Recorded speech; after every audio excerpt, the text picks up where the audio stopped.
Bramborough back with some Grand Tactician Civil Wars CSA campaign.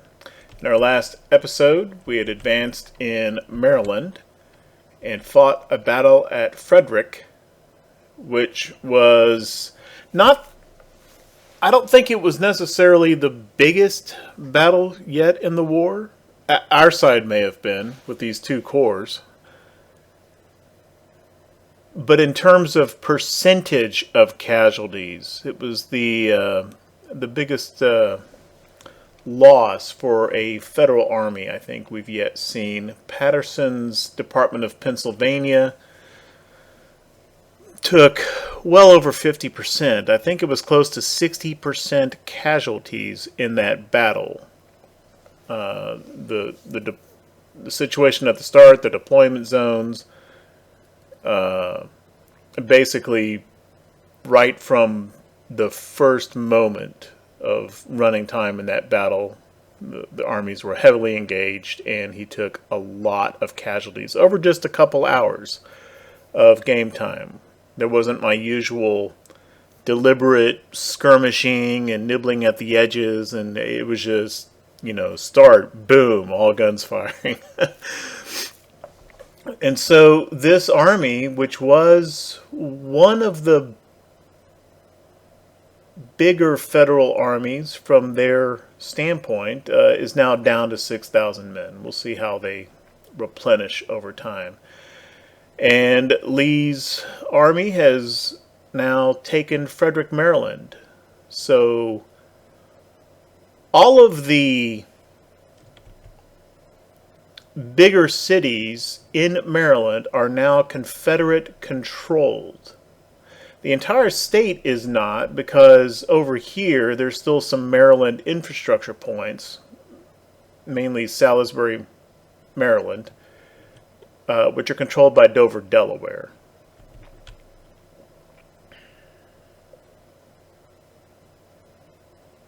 I think we may be in a situation where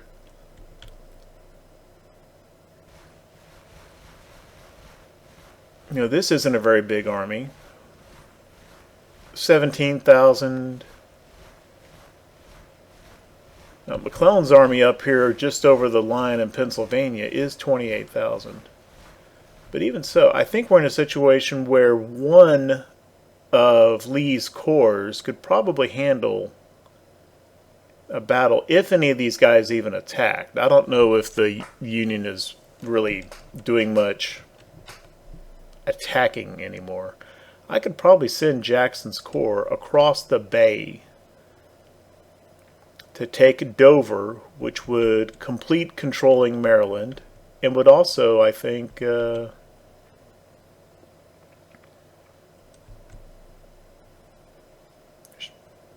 or may not control all of Delaware.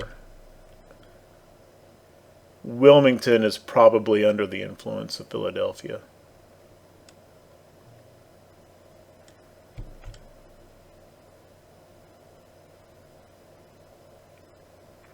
None of which is necessarily that important.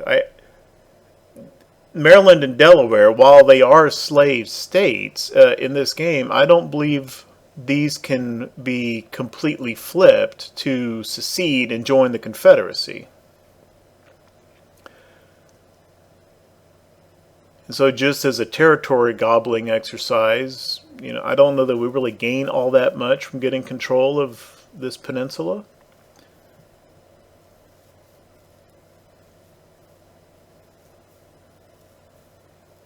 The support, let's look at the support.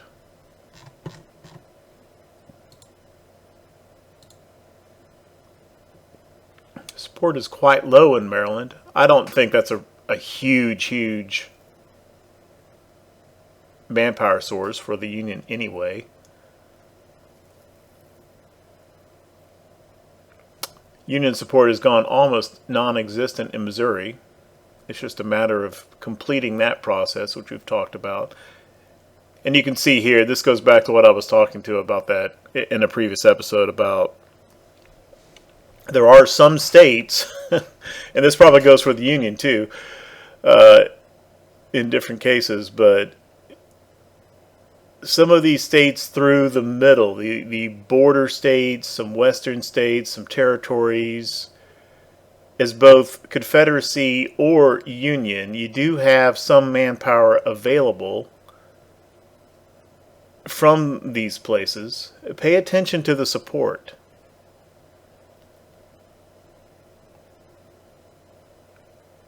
Because if you draw troops and create a unit from a state with low support for your side, that unit's morale is going to be affected. Not directly. It goes through a couple steps, but the state support apparently plays into the stat, which is not seen on the campaign map. I can't show it at the moment. But in the tactical map, you can see a stat called, quote, fighting spirit, unquote. And that isn't morale itself, but it is a modifier to morale. It's a morale cap. You can't increase a unit's morale above the fighting spirit. And fighting spirit, as near as I can tell, I'm kind of piecing this together as I play and figure out cause and effect. So I could still be missing some critical information. But at this point, what it looks to me is that fighting spirit is affected heavily by whether you are fighting in home territory or enemy territory. You take a fighting spirit nerf if you are fighting in enemy territory, which I've known for quite a while. But it also appears that an individual unit's state support level is a pretty big factor there. Because as I've mentioned before, I've got one unit made of Kansas troops that just has a very low fighting spirit, and therefore his morale cannot increase above that, and he starts every battle wavering. It's kind of irritating. Probably ought to just disband it, but Okay, so with having taken Frederick, let's see where we're at overall. 33 national morale.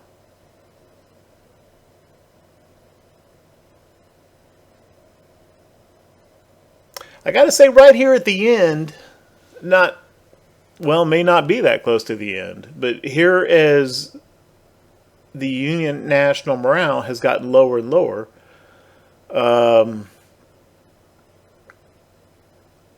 the individual increments for taking a city, administering a major defeat, all those sorts of things, each individual one of those events seems to be having less and less of an effect.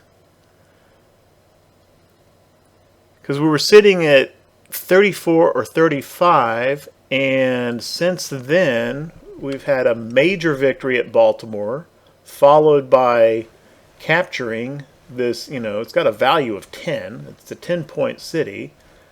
And then right afterward came over here, another major victory, inflicting 60% or almost 60% losses on a Union army, took another, this time a 4-point city. And we've managed to budge the Union national morale down to 33. And I kind of feel like earlier in the campaign that would have resulted in a bigger swing than that.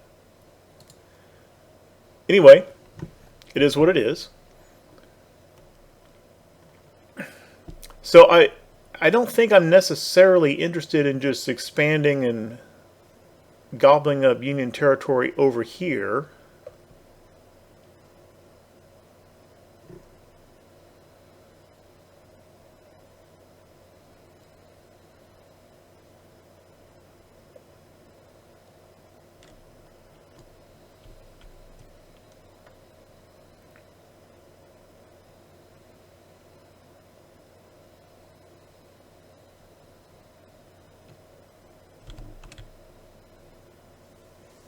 I don't know. I think what I would prefer to do is Kentucky and Missouri can actually be flipped to the Confederacy. Haven't done much in Kentucky thus far, but we've got the Army of Tennessee now kind of moving. And, okay, Van Dorn's Corps is kind of back up, recovering supply, 100%. He's drawing some supplies from this newly constructed supply depot. I think maybe the thing to do is keep pressing on up toward Louisville in Kentucky. And let's move our fleet further up the Ohio River. Put him in blockade mode. I don't think he's going to block much actual trade. I don't think these river ports do. Well, I wonder how. Okay, 2.7K. What about Louisville's port? That's 27,000. I mean, it's at least worth blockading. It's not like the fleet's going to be doing anything else. How about Cincinnati? 39,000. So there's some trade on this river. It's not like the big seaports, but it's good enough to make it worth going in blockade, which I already did. And let's move, but also for vision reasons. Let's move our battle fleet. This is an ironclad fleet of river ironclads and tinclads. Let's move them up to about the Evansville area. See if he sees anything up here. And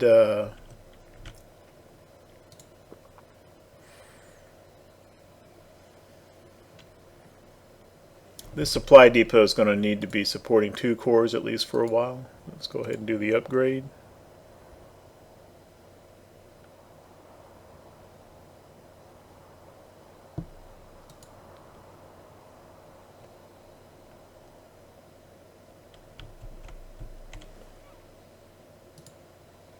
And let's get Hardee's Corps, which is in the back. Let's just tell him to move on up to Munfordville. And let's see if we can capture this supply depot.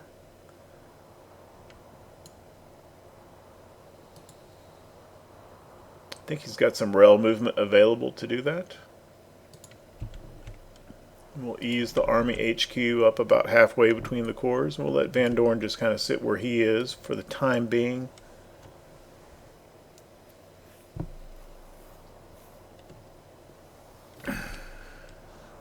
Kind of leapfrog the corps up the line.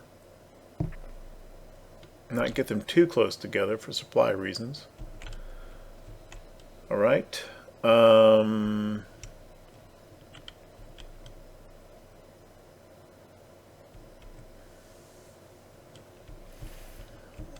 And how is, okay. Joe Johnston is, I've got 2 Johnston armies now. Joe Johnston and Sidney Johnston. So Joe Johnston's still not quite finished with his supply depot. Okay, so Joe will soon start moving up this road, as we have been planning for a while. Hardee's moving in Kentucky, or Sidney Johnston is. He's telling Hardee to move. And what I'm kind of thinking is we think that there is still Army of the Mississippi somewhere in this area. Haven't actually had a spot on him in a while. But once we get up here and Johnston attacks the Army of the West under Nathaniel Lyon,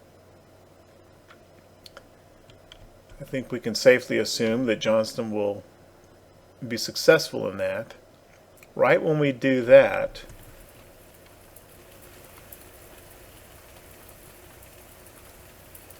I'm thinking Sterling Price, Marmaduke's Corps, let's attack the Army of Kentucky and force him to retreat, and then immediately, while Halleck is retreating and then reconstituting at one of these 2 points, probably Vandalia, then immediately let's run over this way and see if we can defeat Army of the Mississippi, and hope that if Halleck then comes back, he has to deal with a fort first, and he might actually recapture St. Louis. But of course we can just come and retake it, and hopefully just reach a point where, at least for a moment, there is no non-retreating Union Army inside the Missouri state borders, and hopefully flip Missouri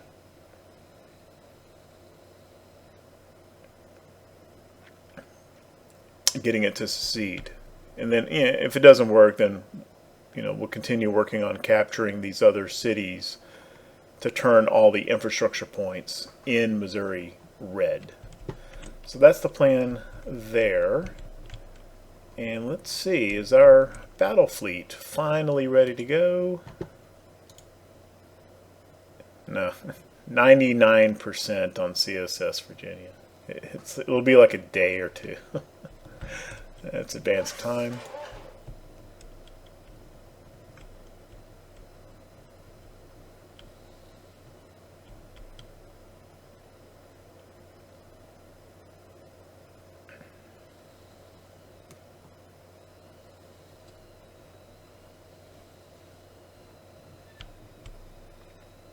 Some of our corps have dropped in size recently. We're into May 1862. A lot of the campaign start units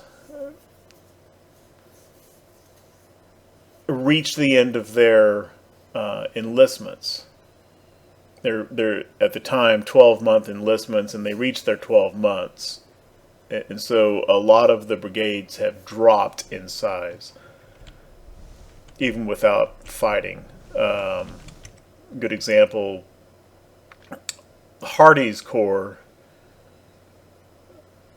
which is that it? No, that's engineers. There he is. If I can click him, yeah, you see he's down below 20,000 men, whereas structure-wise he should be about 25,000, 24,000. And that's because some of his brigades are fairly small again. And there's a little bit of that going on in the both corps of the Army of Northern Virginia, because those were both pre-existing campaign start forces and have a lot of original brigades that had 12-month enlistments. Okay, we're done with, we went for King Cotton 2 because I wanted the improved agriculture subsidy.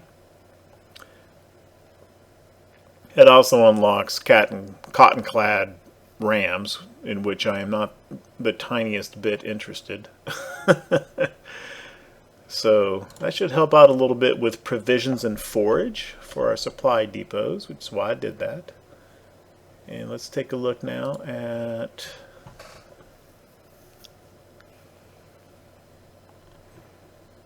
our credit rating situation. Is okay.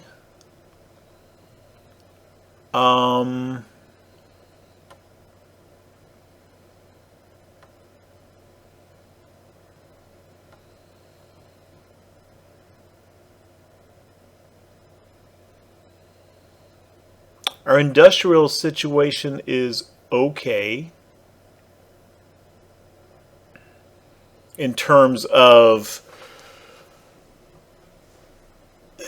for a little while there, I was, better artillery and better cavalry weapons were very slow in coming. Infantry weapons were doing fine. I've already got more available than I will ever use. But that has seemed to improved a little bit. It does also bring transportation subsidy level. which should help supply infrastructure. And will also increase our capacity for moving troops via rail some more. We're up to 120, which translates to 24,000 men. So we're just about to the point where we can move a standard, we can move a corps via rail at the highest, at full speed without increased cost. You can exceed this capacity, but it's slower and it costs more.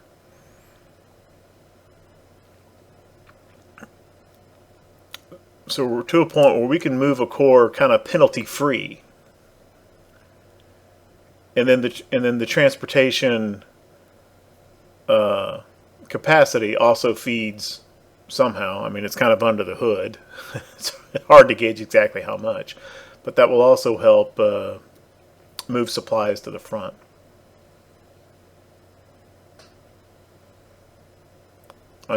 We've got almost 200,000 men. We have more men in uniform than the Union does now, and we have 80,000 in our volunteer pool. So I am not really interested in either the draft or the bounties. I've said that before, but here again, at this point, choosing a new policy, I'm still not interested in those.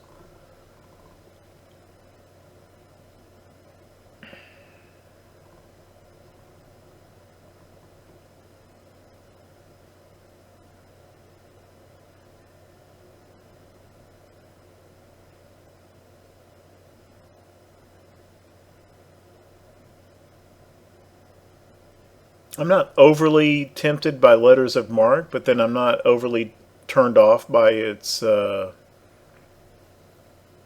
shortcoming either.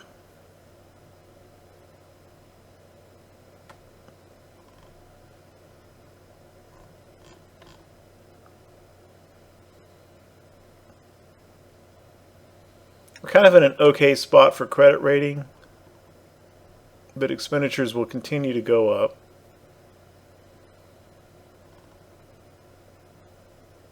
And if we go with government funding too, that will unlock Revenue Act.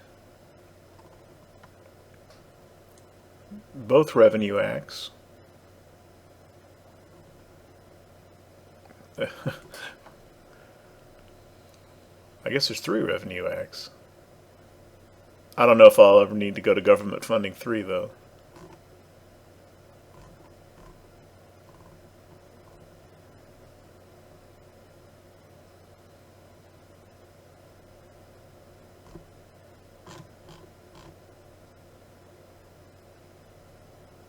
We have 4 core policy slots remaining. At some point, I want to keep something open for this. That's 1.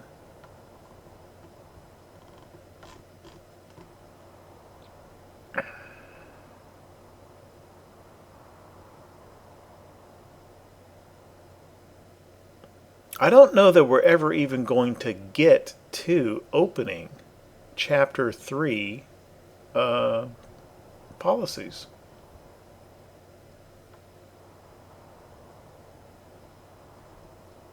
I don't know if the campaign's going to last that long.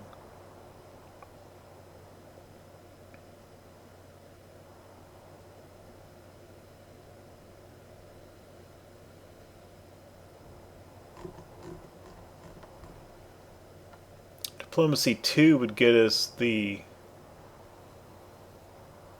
At one point I was really tempted for the infield musketoons for the Cav, but our Cav weapon situation has been corrected.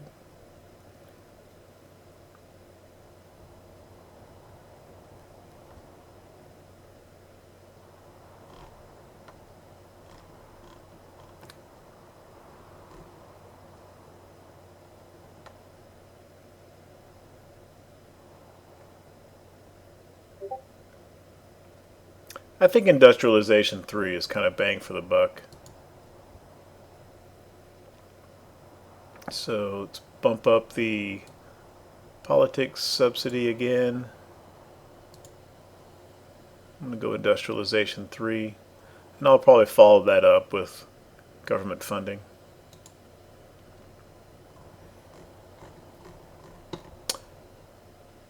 Finances. Haven't really looked at this during this campaign, but there was, at a couple points I've mentioned, I don't think that the Union is doing very well financially. And if we take a look at this, and we can see that, Union revenues are significantly higher than ours, as would be expected, and expenses are about the same. So actually, economically, I think he's doing okay. The credit rating of the two countries is not that far apart. Ours is a little bit higher, but only by a tick. So it's not, I think economically, the Union could be fielding a much larger army. But we're actually spending a lot more on recruitment than the Union is. The expenses are all negative numbers, so the scale is kind of backwards. The lower is more. So we're spending 12 million-ish on recruitment, whereas the Union is spending somewhere between, I can't quite read if that's a 5 or a 3. Much less than half of what we're spending on recruitment. Between that and probably a big reason for that is the Union, I don't think, has selected military to policy. And so we're recruiting a lot more men, which then explains why we are not only matching but exceeding the size of the United States military at the moment. His economy is there to support that, but his policy selection and probably, I would guess, his recruitment subsidy slider, I think, is creating a manpower problem for him.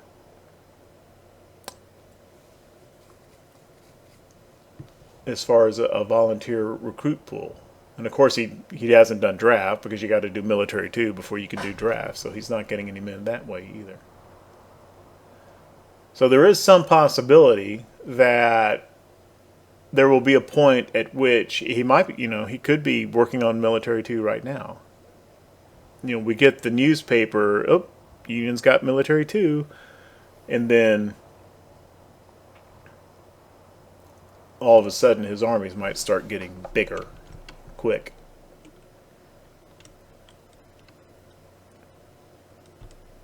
Okay.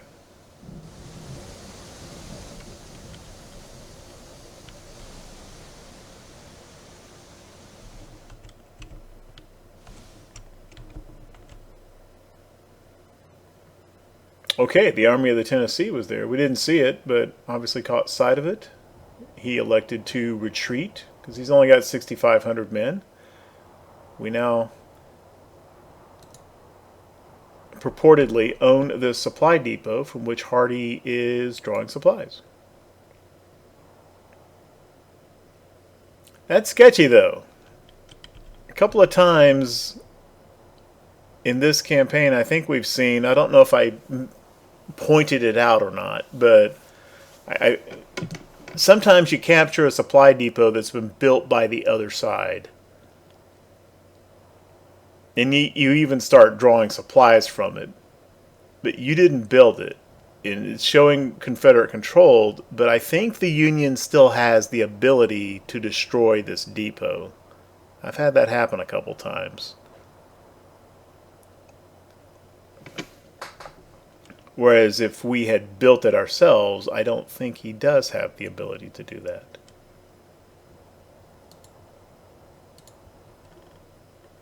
But at least for now, we have it and we're drawing supply from it. Army of the Tennessee moved off this way. So I think let's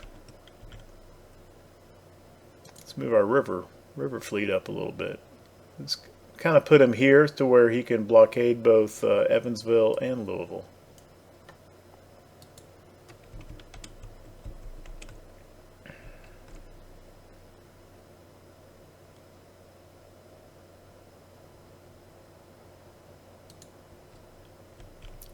Let's move Van Dorn up to about here.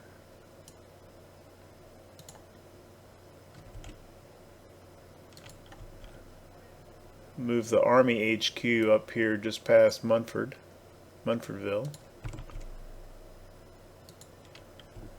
along with the Engineering Corps.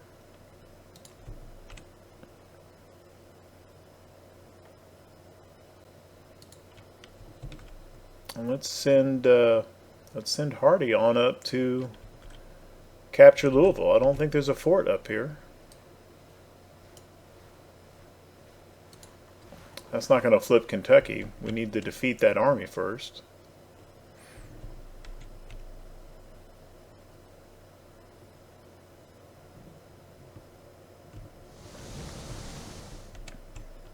Okay, I think we can get Johnson's little army over here moving.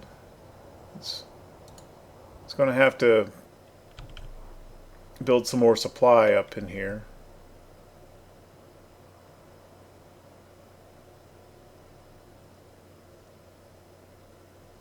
Let's push him up to Springfield.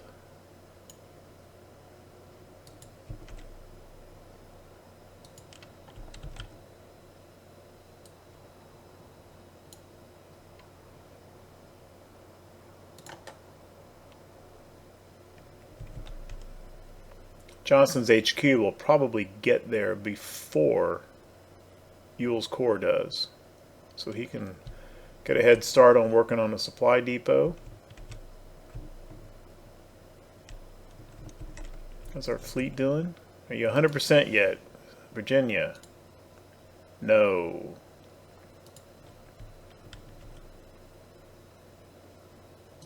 Officer rehabilitated. Okay. Colonel Patton is now not defamed anymore. I never did take him out of command because I kept forgetting to do it. Well, no, I did look at it, and he wasn't. Sometimes these officers don't show the defamed icon, so I thought maybe he was okay. Anyway, he's not defamed anymore.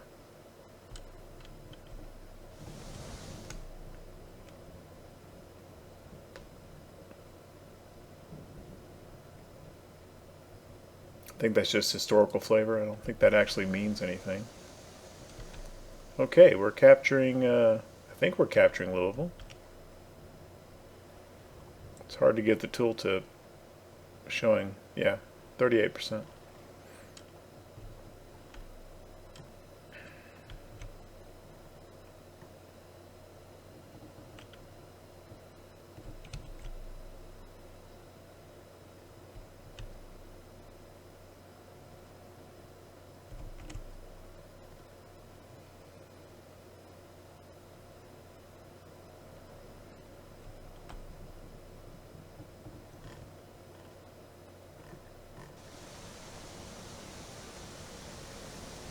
Hartford, Kentucky is Union, and that's because, no doubt, Evansville.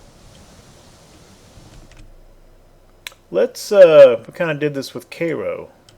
Let's send the Engineering Corps and just see if he can pick up Evansville unopposed.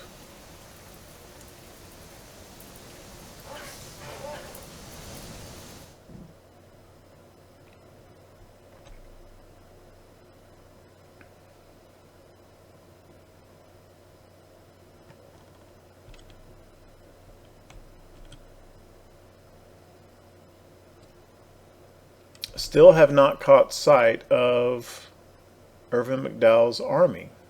Last seen. Oh, now France is, they've been messing around in Mexico, and now they've picked up French Indochina, Saigon in French hands. That's going to eventually lead to a big pain in the ass for us in about 100 years.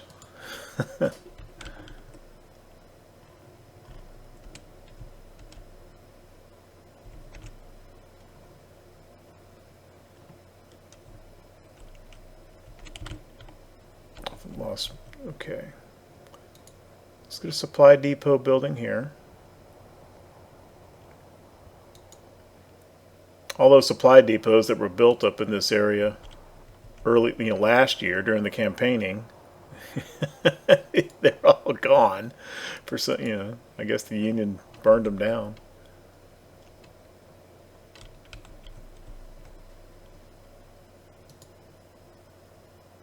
Okay, looks like capturing Louisville. That was a pretty big hit. Down to 28. Union national morale. We may be able to. There may not be another tactical battle during this campaign.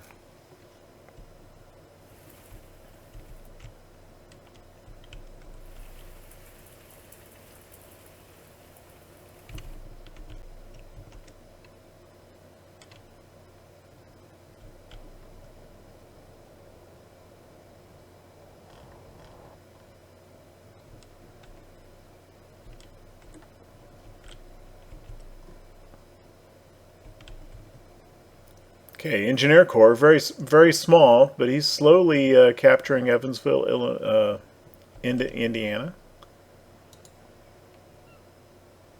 Okay, like I was talking about, now the Union's going military too. So we're going to see some reorganization of those armies, and I think some Union armies are about to start getting bigger. Let's put a fort here just because, I mean, he's an engineer. That's what he's going to do. It's his thing.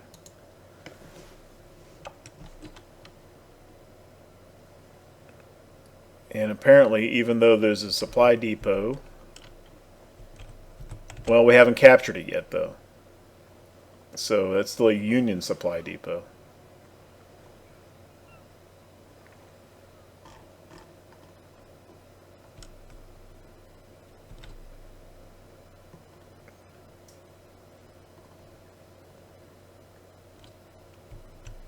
How is Hardy's supply is fine. Van Dorn's supply is fine. So let's advance Van Dorn up to Harrodsburg, hunting for the Army of the Tennessee.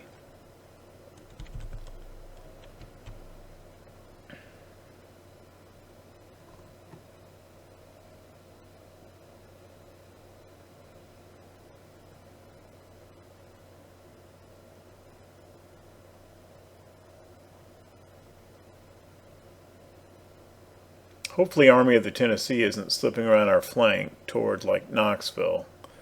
Earlier Engineering Corps was over in this area and had to come back around to rejoin Sidney Johnston. Maybe I should have had him stop and just plant a little speed bump fort here at the Cumberland Gap.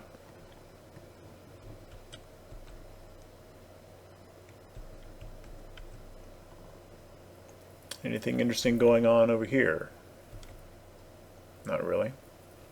How's our supply situation? 100%. Yeah, they're getting supply from multiple sources.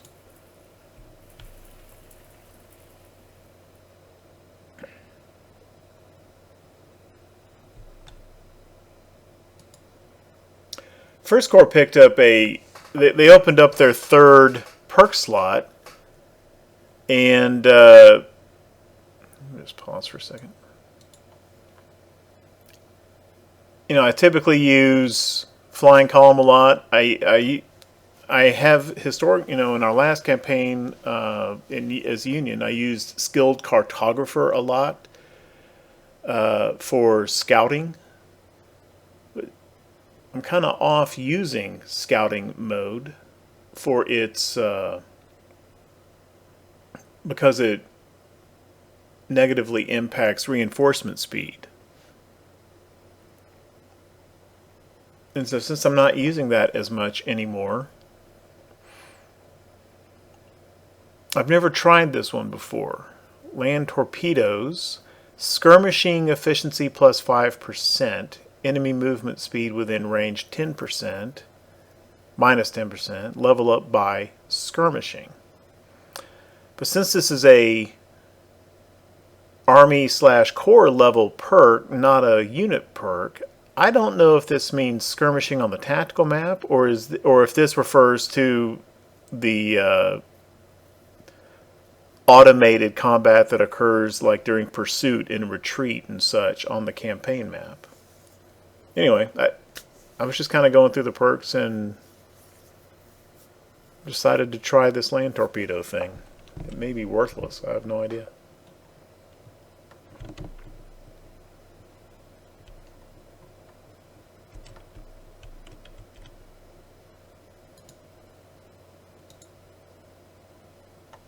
You're killing me.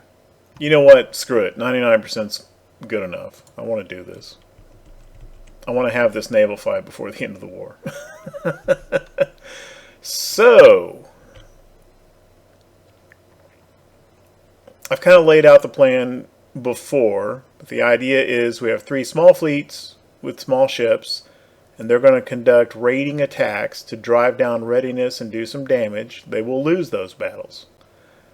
But we're going to weaken this Gulf blockading squadron, which has 13 ships and 211 guns. But hopefully we weaken it enough where our battle squadron, which consists of 2 ironclads, 1 casemate ironclad, the CSS Virginia, and 1 ironclad gunboat ram, the CSS Tennessee, and 6 50-gun frigates.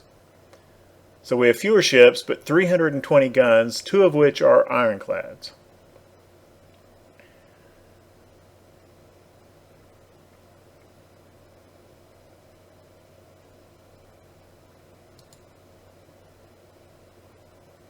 If this Union squadron is composed of ships that they had available at campaign start, frigates, side wheel frigates, steam frigates, that sort of thing, this ought to work. I think this ought to work pretty good.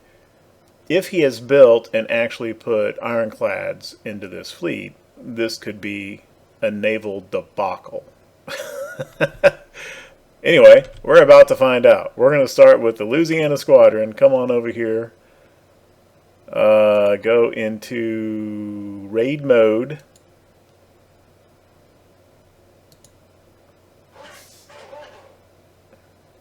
And off you go. Is raid mode automatic? Did I tell him to move over here? I guess raid mode just automatically does that.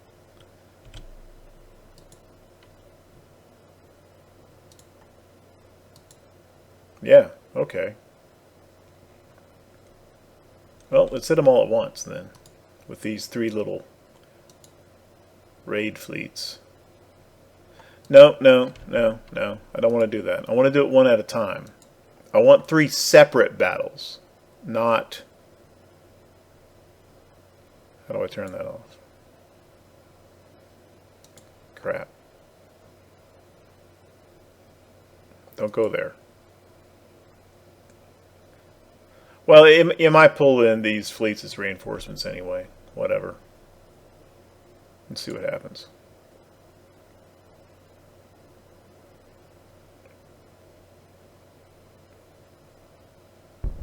Yeah, it pulls... Well, it's going to pull in this...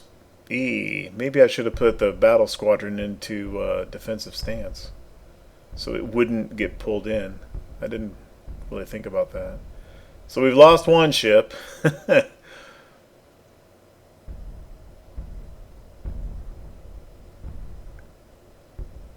Okay. There's 1 Union ship sunk.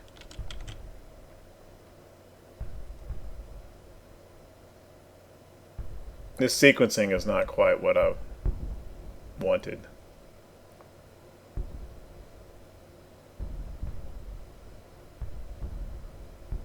Because we might actually get beaten in this battle before the big ships in our battle squadron actually engage. Yeah. See, they're all retreating to here.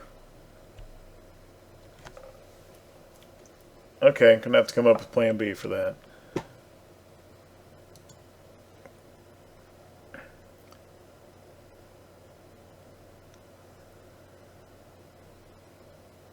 Well, saying here that Battle of Biloxi Bay ended with the Gulf blockading squadron retreating. That's the Union force. Complete victory. Thoroughly whipped. Sank 3 ships. 2 ships captured.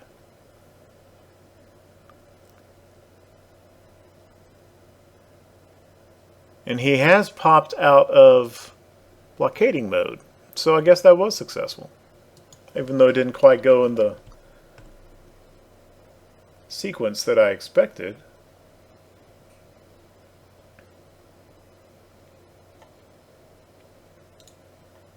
It's pretty quick too.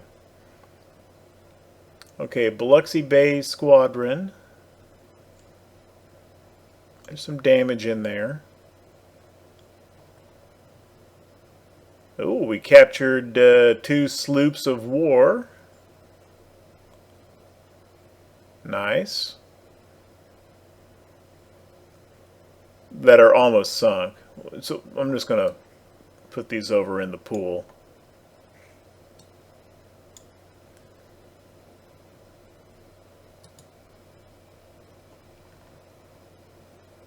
Yeah.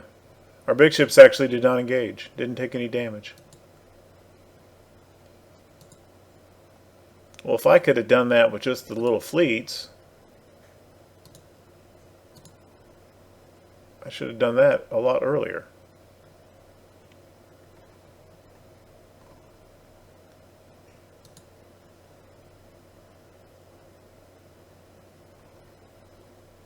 I thought it said we captured 3 U.S. ships. I only saw the 2. Louisiana Squadron was involved. Mobile Squadron was involved.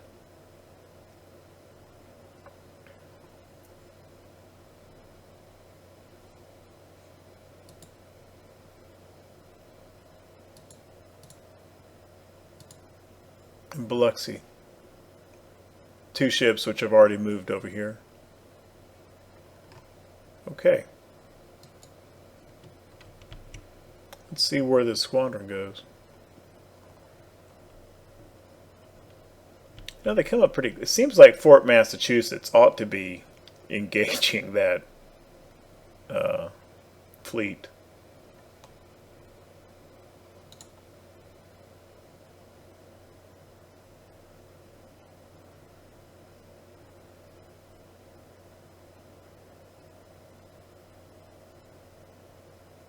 Some kind of political scandal in Kansas. I don't think that affects gameplay as far as I know.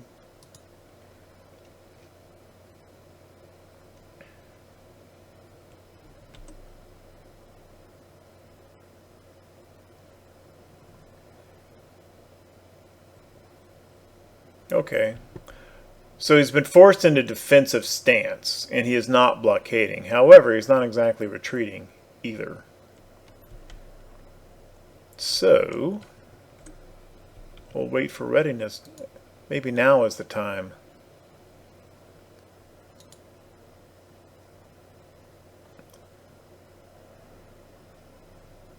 Yeah. Now let's send the battle squadron back over to engage. Let's see what happens.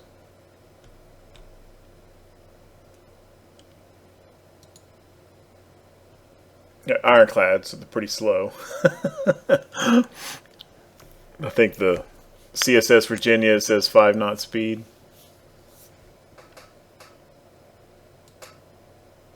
Probably ignoring important things on the other.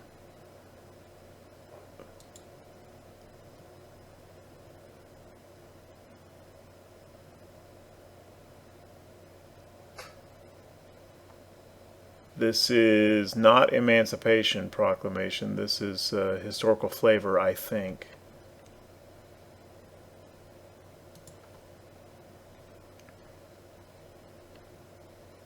I'm going to end the episode with this naval battle. However, before we get to that then, let's just see what's going on. Still working supply depot here, fine.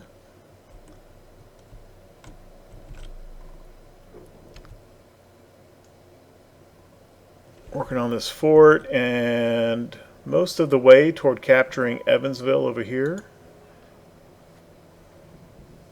It's getting low on supply, but whatever.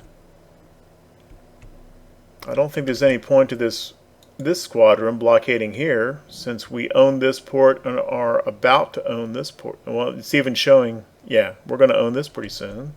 So let's move this river squadron up to the Cincinnati area.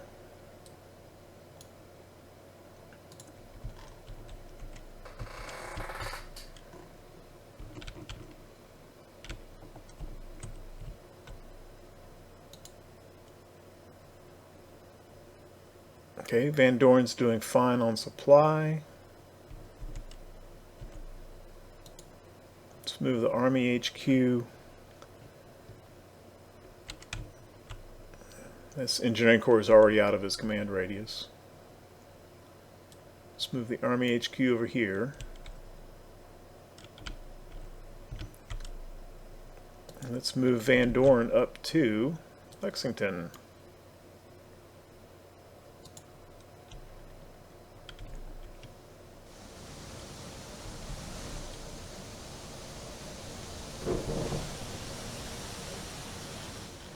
All right. Let's see how this naval battle goes. All right, we're just about here. And our battle squadron is about to re-engage the Gulf blockading squadron and see how we do. Once the battle starts rolling, I'm going to pop it down to 1x speed, just so we can see the progress of the fight a little bit better. And it doesn't zip by so fast.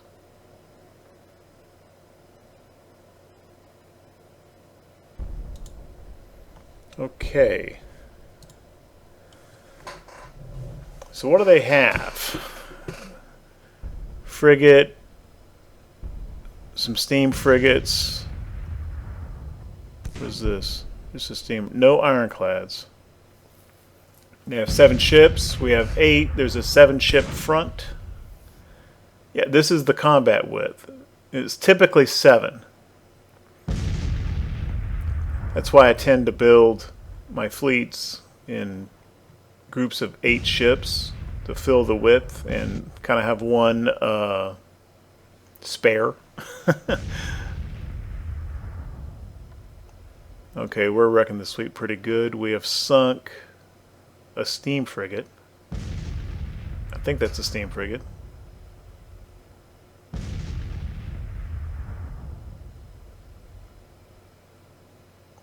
Bark.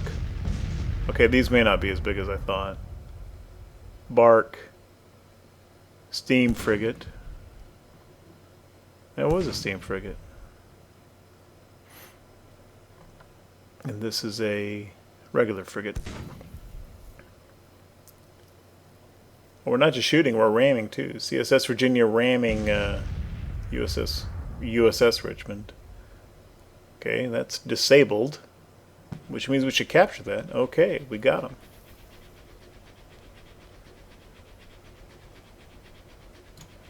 So there's a naval victory.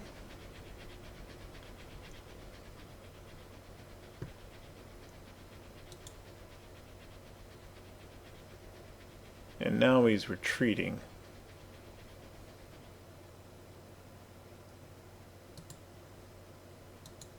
How's our condition? 77% on Phoenix. Boy, we took hardly any damage at all.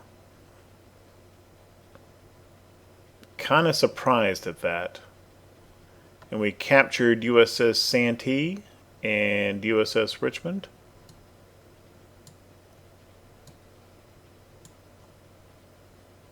which will take forever to repair. But we've got more big ships.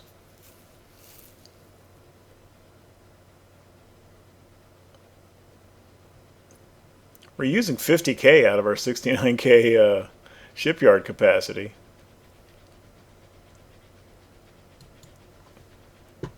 Maybe I've been way too reserved and conservative in this whole naval thing.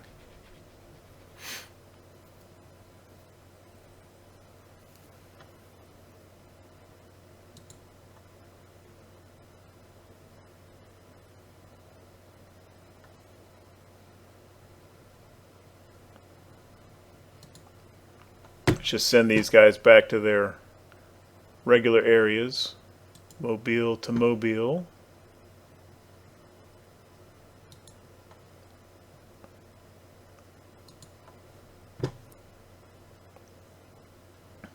Biloxi to Biloxi.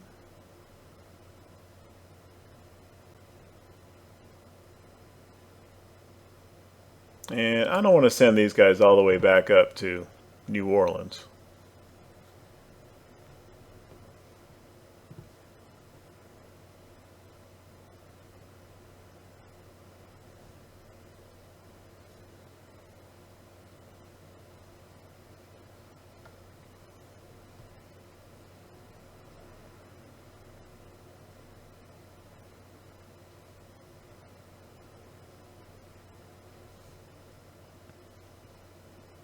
Send him here too. I guess we've lost sight of that fleet. I don't know where they went to. They have a long way to go. The nearest Union-controlled port is... oh, there he is. Yeah, he's going down to Key West, I think. That's his closest retreat port. I did not expect that. I guess those two naval battles were enough to push the Union morale over the edge. Combined maybe with the capture of Evansville, Indiana. So the war is over. The Union sues for peace. We are triumphant, and the Confederate States are independent.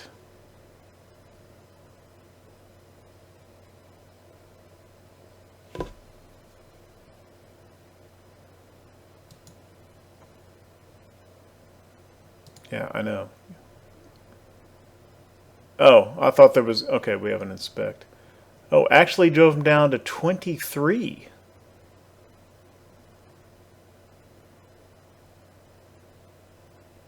So naval engagements added about 1.5 points. So it wasn't just that. It definitely contributed. Town occupation...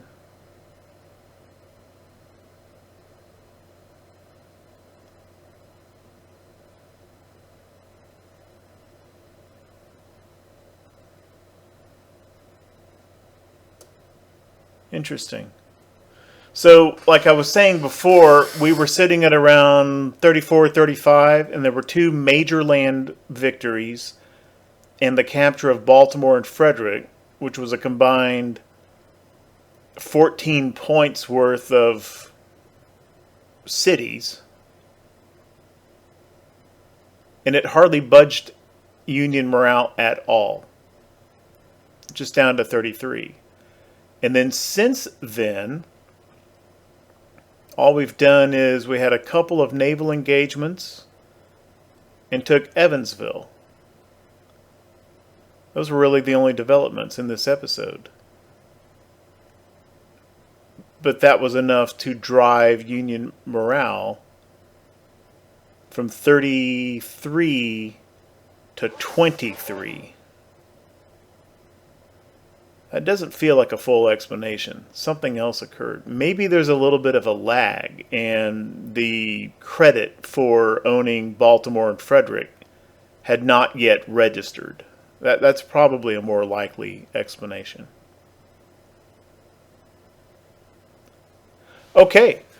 Well, So this campaign is over, and I didn't play on the hardest difficulty, but I wasn't playing on easy either. If I recall from the first episode, this was on hard difficulty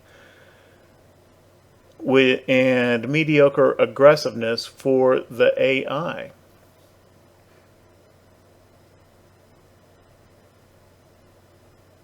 And it actually turned into, I think, the quickest campaign I've yet played. Here we are, June 1862, and this thing is over. And it was my first time playing as the Confederacy, which I enjoyed. I mean, just kind of, if you play as Union, which I enjoy, I mean, that's most of what I've played. But kind of what happened historically, that was the strategy of the Union over time, because it was a sound strategy. And so it's a sound strategy for the player as well. You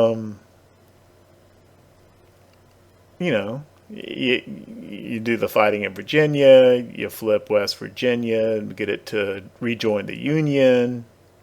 You fight along the Mississippi River, you try to hang on to, broad brush. Obviously, there can be a lot of differences, but it kind of goes sort of how the real thing did. And when you play CSA, it's a lot more kind of alt history and interesting. So I enjoyed that a lot. In retrospect, I don't really think I needed to try to play with those smaller cores the way I did. I probably would have been fine with my preferred core structure. On the other hand, 7 brigade corps seem perfectly fine. So it definitely wasn't a detriment either. And it is more efficient. I don't think I'm going to do the horse artillery thing again, though. I'm just going to go with regular artillery. I didn't particularly care for that aspect of the force structure strategy. But I will do another campaign. I don't know if it will be Union or Confederate. But I'm going to do at least one more campaign for the YouTube. And I'm going to play on the hardest settings, which will be very hard and, well, I don't know what they're called. But I'll play on the hardest settings next time around. We'll see how it goes.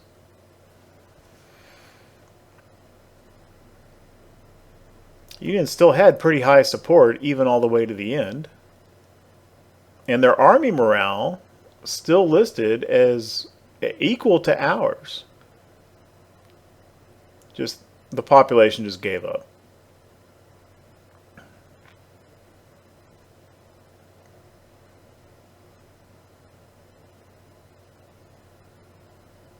Our military is ended bigger as it was, but not by an enormous amount. And that was going to change if the campaign had continued with the military 2 policy that the AI chose. They were going to catch up and probably surpass us by the end of the summer 1863. I'm pretty sure. Our Navy did bump up right at the end, getting credit for that captured tonnage. And kind of as I mentioned before, more military experience, but this gap typically doesn't get only a 6-point gap. We took less than 20,000 total casualties throughout that entire war. And the Union was at 1830, about a 4-to-1 casualty ratio. But even so, the total casualties, both sides, a little bit less than 100,000. If only the real thing had gone like that. His blockade was effective. That was the one thing he had going for him. But I didn't feel an enormous economic impact from that. And our weapons industry was better. Again, Military II policy, which includes industrialization subsidy. No, it doesn't. No, it doesn't. That was an incorrect statement. It does not.